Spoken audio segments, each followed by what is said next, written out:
Hi, this is Dr. G, and welcome to my kitchen.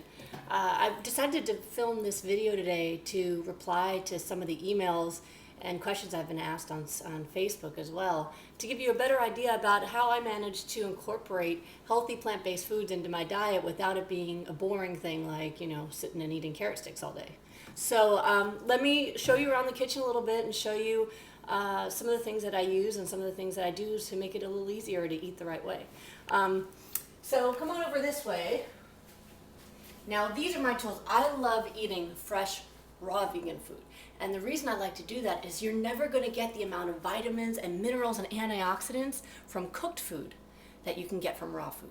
So what you do is you want to eat it in its fresh, natural state. But you also want it to be enjoyable, right? So when you really get into this, there are some fun toys you can get. So I've accumulated some toys. These are some of my favorites. This is my Dehydrator. This was my birthday present last year. I was coveting one of these for a while. What this baby does, you put any kind of fresh foods in there, you can set the temperature up here to 115 degrees, and up until 118 degrees, the enzymes in the food stay intact.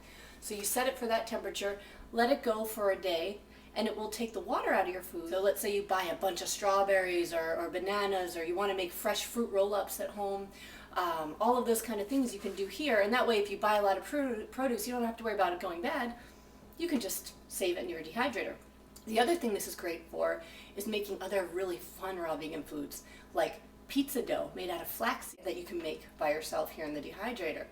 You can make raw veggie burgers. So there's a lot of really fun things you can do with this.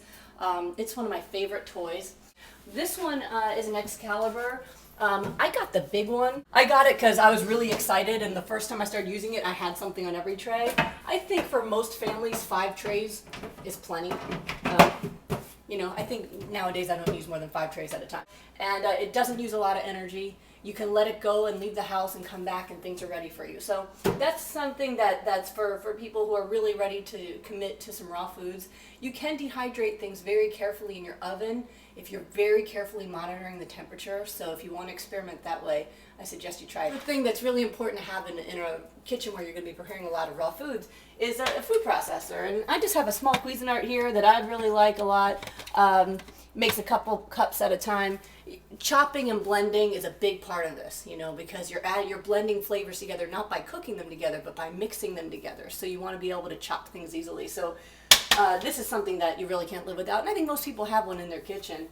Another thing that I use quite frequently, it's actually a coffee grinder, but I use this to grind up nuts and seeds, so I can use them in recipes. Get ready to just have your mind blown, okay? This is my newest toy. It's called a Spiralizer. Oh yes.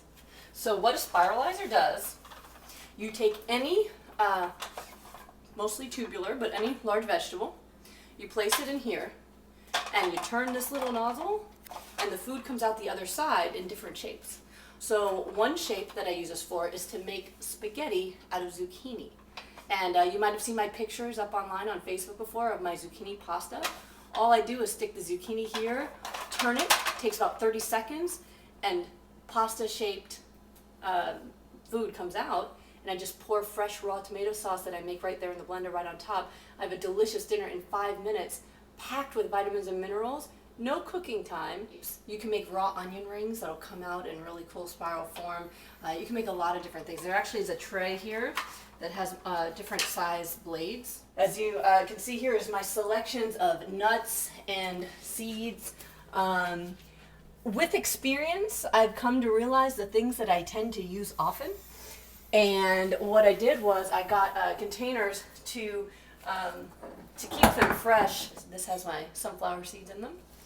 Sunflower seeds are great. You got almonds, cashews. This is my flax seeds. That's what they look like if you haven't ever seen flax seeds raw. A good source of omega-3, omega-6 fatty acid. And I also have here one of my favorite things to use for seasoning, which is nutritional yeast, not baker's yeast. Not baker's yeast. Someone made that mistake and told me about it, and no, this is nutritional yeast, and actually nutritional yeast is an excellent source of B12. Right here I got some sun-dried tomatoes. That's great for raw pasta sauces, really good for raw pasta sauce, and some shredded coconut. I like to make energy bars and little desserts. These are kind of my standard fare, and once you start getting into preparing foods this way, you tend to know what to keep around your kitchen, and it makes it easy. When I first started doing this, I had to run to the store every time I wanted to make a recipe. Now I find I can open a recipe book and I have all the ingredients handy, because these are really standard ingredients to have for a raw kitchen. So, and by the way, I'm not 100% raw.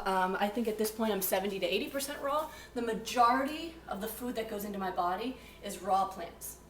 It's fruits, vegetables, seeds, nuts. Those are the kinds of foods I eat for the majority of the foods I get. I do eat other cooked foods, and I do that mostly for flavor. But the biggest impact on your health is going to be what you get the most of. Okay, so if you largely eat mostly raw, fresh things, your health is going to be really good. If you largely eat cooked, processed foods, your health is going to be bad. So I've helped people get healthy without making them give up anything they like, just by getting them to start adding some of this other stuff to balance it out. So I don't want anyone to think that I expect you to, in one day give up everything you're used to eating and that your taste buds are addicted to and switch over to having seeds on your counter. What I do suggest, though, is adding these foods to your life so that you can get greater health. And what you'll find, what I've found, is you get so addicted to how great you feel that you just can't give it up. Now, I'm going to give you one of my biggest secrets to health, vitality, and that all comes from this that I cannot live without. This is my Vitamix Blender. This bad boy is a industrial strength blender. This is for when you mean business about blending, and I mean business. So I drink raw green smoothies every day, all day long, okay? And you can look up my other videos for recipes for raw green smoothies, and I'm going to start adding more of them too, so you can get some ideas for different flavors. This is something that when you really get into making smoothies, which I recommend that everybody do every day, you're going to eat complete junk. If you've had a smoothie, you've fed your cells. So I think this is actually the most important thing in my kitchen, and I use it all day, every day. So that is a basic introduction to my kitchen. This is Dr. G. Thank you so much for watching my video. I hope you learned a lot about how I keep my kitchen, and it gives you ideas on how to get yours even healthier. Please check out my other videos for more recipes on how to incorporate more raw, fresh foods into your life and other tips to have a healthier, happier life.